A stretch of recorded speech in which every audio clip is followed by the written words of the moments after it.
নমস্কাৰ, আকৌ এটা নতুন কাহিনী লৈ আপোনালোকৰ ওচৰলৈ আহিছোঁ। কাহিনীটো এনেকুৱা ধৰণৰ, এজনী ছোৱালী আছিলে।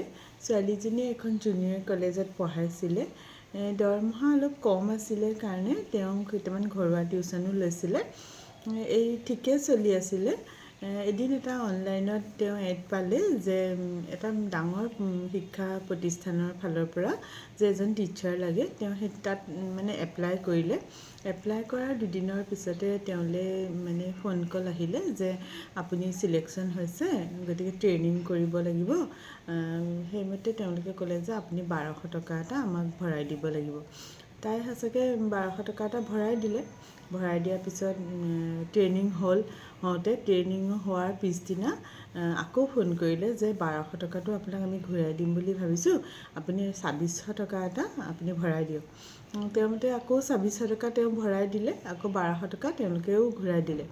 এনেকৈ চলি আছে। তাৰপিছত এদিন ফোন কৰি ক'লে যে আপুনি 15 দিনমানৰ পিছত অনলাইন ক্লাছ জইন কৰিব লাগিব, গতিকে সেই ট্ৰেইনিঙত যে যিখিনি কৰিছে সেইখিনি আপুনি ভালকৈ চাই থাকিব। সেই 15 দিনৰ ভিতৰতে এই ঘূৰোৱা আৰু ভৰোৱা প্ৰক্ৰিয়াটো চলি থাকিলে।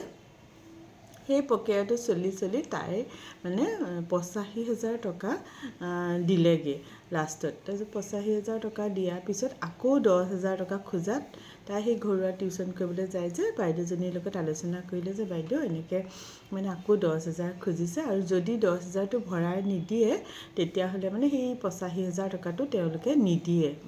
তেতিয়া আৰু তাই কি কৰিব? তাই দুইজনী আলোচনা কৰিলে, কৰি পিনে ক'লে যে তুমি থানালৈ যোৱাচোন।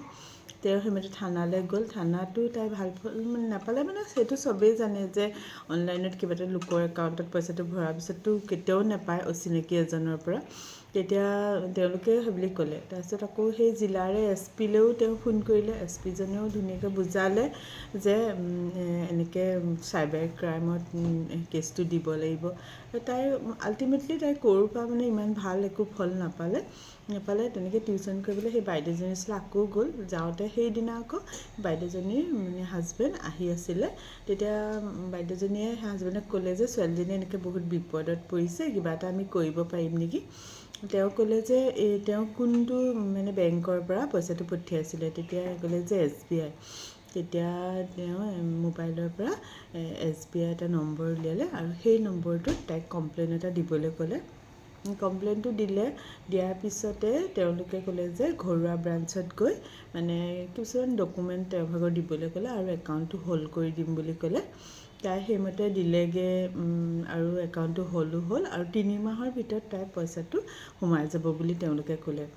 3 মাহত পইচাটো সোমাই গ'ল বাৰু দেই, কিন্তু তাই যে এনেকুৱা ডাঙৰ এটা স্কেমত ফচিছিল, সেইটো যে বহুত ডাঙৰ কথা। আৰু জনা শুনা ছোৱালী তাতে, বোলে নজনা নুশুনা ছোৱালী হ'লেও এটা কথা।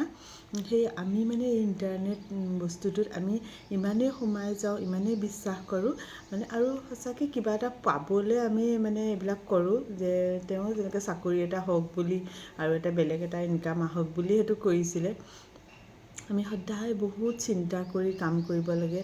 এই ইণ্টাৰনেট জগতখন বহুতেই জাল ঠগ প্ৰবঞ্চকে ভৰি আছে।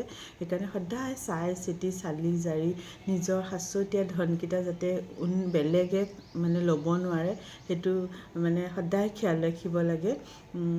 আৰু বেলেগৰ পৰা নিজে যদি নাজানে বেলেগক 10 বাৰ সুধিব লাগে যে এনেকুৱা এটা কৰোঁ, কি কৰিম, হ'বনে নাই, এনেকুৱা কিছুমান পৰামৰ্শ ল'ব লাগে। কোনো এনেকুৱা বিপদত নপৰক। এই কাহিনীটো বেছি পুৰণা নহয়, যোৱা বছৰৰ কাহিনী হয়। গতিকে সকলো সজাগ হওক সেইবুলিও কাহিনীটো কৈছোঁ। আৰু কাৰো লগত এনেকুৱা ঘটনা নঘটক সেই বুলিয়েই কৈছোঁ কাহিনীটো বাৰু কেনেকুৱা লাগিলে আপোনালোকে জনাবচোন। আজিলৈ আহোঁ। নমস্কাৰ, ধন্যবাদ।